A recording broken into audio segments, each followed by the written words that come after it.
Polda Sumsel resmi meluncurkan aplikasi Gerakan Arsip dan Reporting Data Narkoba atau GARDA yang digadang-gadang jadi langkah penting demi terwujudnya Sumsel bebas narkoba tahun 2030. Tentunya Wakapolda Sumatera Selatan, Bapak Brigjen, kegiatan launching dan uji coba aplikasi GARDA dan juga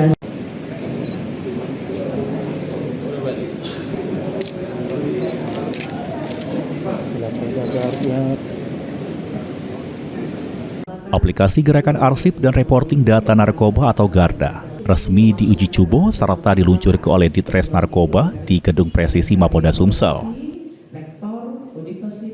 Aplikasi GARDA tersebut jadi langkah modernisasi penanganan kasus narkotika di Sumsel serta komitmen Polri membangun sistem penanganan narkoba yang lebih presisi serta transparan. aplikasi GARDA.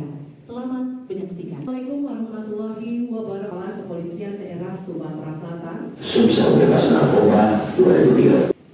Penggagas aplikasi AKBP Muhammad Syekh Kopek nyebut GARDA punya 5 fitur utama, termasuk penyelidikan sama penyidikan yang melibat ke Polri, Kejaksaan, BNNP, serta fitur sharing informasi untuk Dirjen Pas, Bea Cukai, serta masyarakat.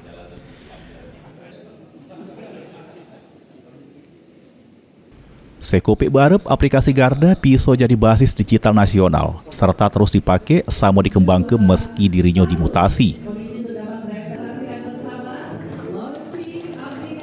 Tak cuma itu, menurut Sekopek, masyarakat juga bisa melapor ke langsung terkait peredaran narkotika di Sumsel yang identitas pelapor dirahasiakan serta dijamin aman.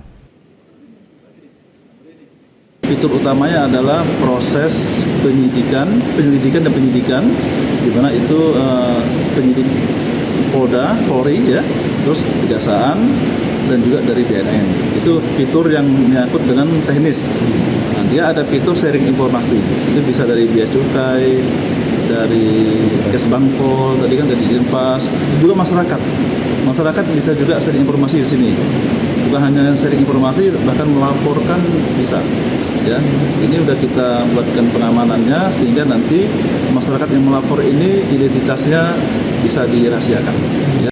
Peluncuran GARDA jadi langkah awal transformasi digital penanganan narkoba di Sumsel yang diharapkan mempercepat terwujudnya Sumsel bebas narkoba tahun 2030. Mulyadi, PAL TV. 2, 3